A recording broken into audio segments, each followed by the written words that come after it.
formule delta D est égale à V1 plus V2 fois delta T divisé par 2. Donc voici une deuxième méthode pour trouver ou développer cette formule-là. Encore une fois, à partir du graphique VT, puis pour trouver le déplacement, c'est encore l'air sous la courbe, puis c'est à partir d'un VT.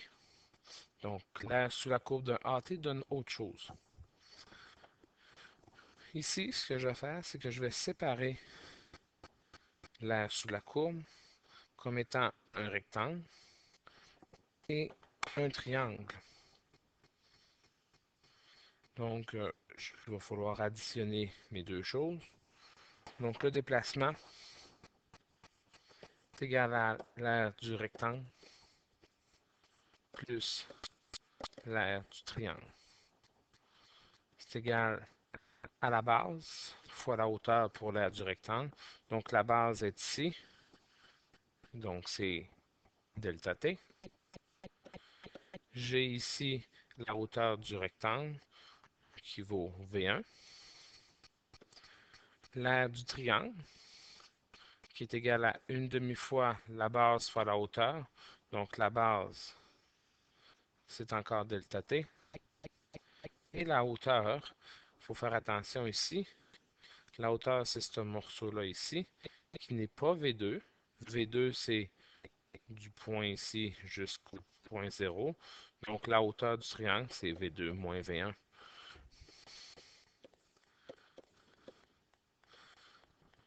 Ce qu'on va faire maintenant ici, c'est que on va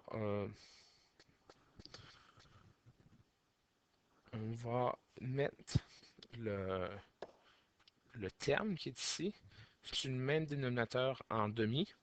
Donc, pour ce faire, je vais multiplier par 2 en haut et par 2 en bas.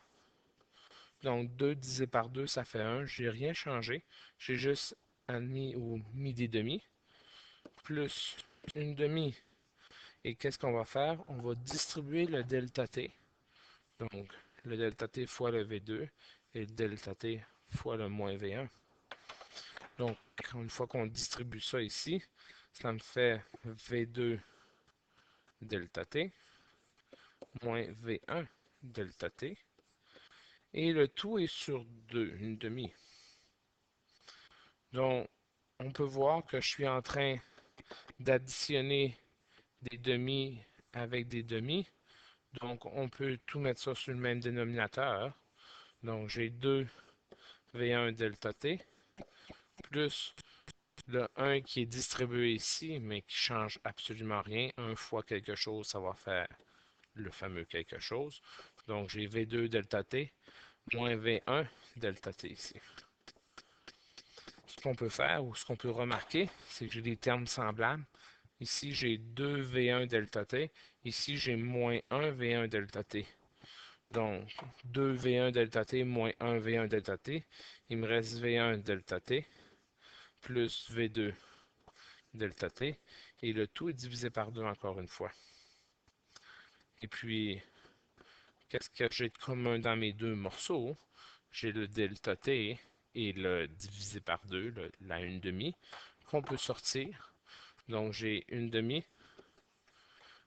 Je vais mettre le delta t à la fin, mais qu'est-ce qui me reste quand j'enlève le delta t? V1 plus V2, puis le delta t ici. Ce qui me donne la formule que j'avais au départ. Le déplacement est égal à 1 demi fois V1 plus V2 fois delta t.